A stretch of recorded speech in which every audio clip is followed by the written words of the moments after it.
Nama saya Siti Maunata Maula, mahasiswa STIMA Cirebon dari Fakultas Ekonomi Bisnis Islam atau Perbankan Syariah semester 4. Kali ini saya akan menayangkan sebuah video mengenai pelayanan prima di sebuah toko. Sebagai makhluk sosial, kita membutuhkan pihak lain dalam memenuhi kebutuhan. Contohnya, membeli pada pihak lain, seperti di toko ataupun tempat yang lainnya.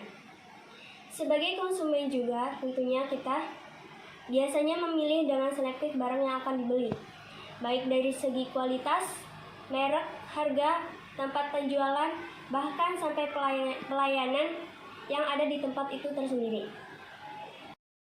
Nah, mengapa pelayanan tempat itu menjadi bagian yang perlu kita pilih?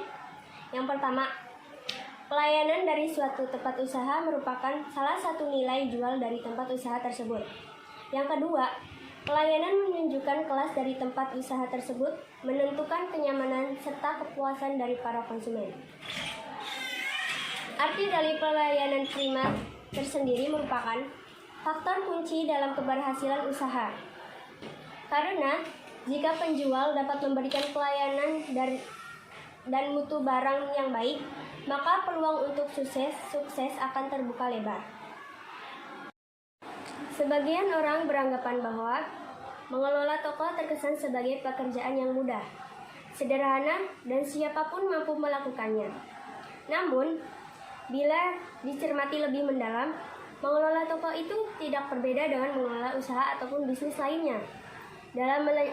Dalam menjalankannya, tetap menggunakan konsep dan strategi pemasaran yang profesional, sistematis, dan terpadu.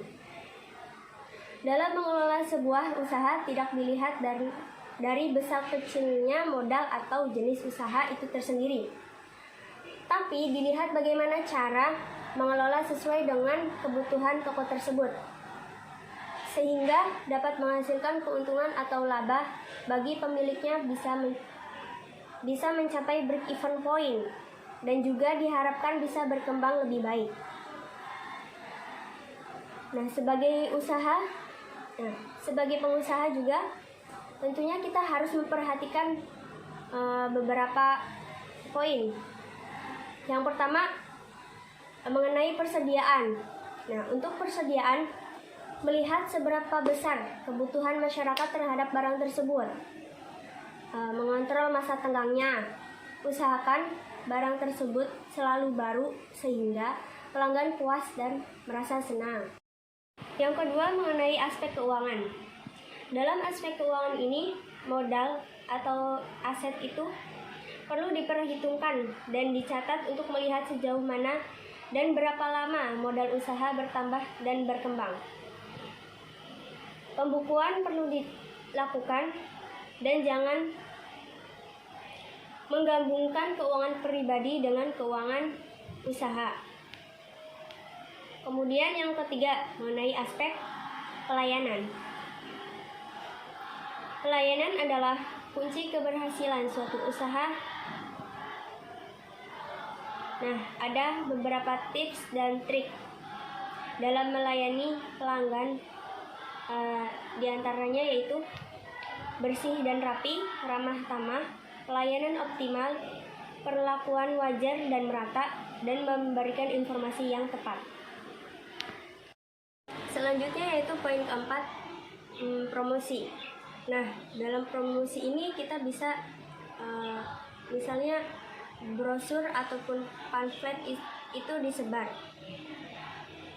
di tempat yang strategis dan sesuai dengan target market. Yang kelima, yaitu pengawasan dan evaluasi. Nah, dalam hal ini pengawasan tujuannya agar semua kegiatan itu berjalan dengan semestinya. Nah, untuk mengevaluasi dan memperbaiki jika ada kesalahan dan kekurangan. Yang terakhir yaitu tenaga kerja. Pemilik dan karyawan adalah mitra yang saling membutuhkan. Buat suasana nyaman dan kekeluargaan. Sering mengevaluasi kinerja para pekerja. Baiklah teman-teman, demikianlah penayangan video kali ini mengenai pelayanan primer dalam sebuah toko ya. Semoga apa yang tadi dijelaskan dapat bermanfaat bagi kita semua.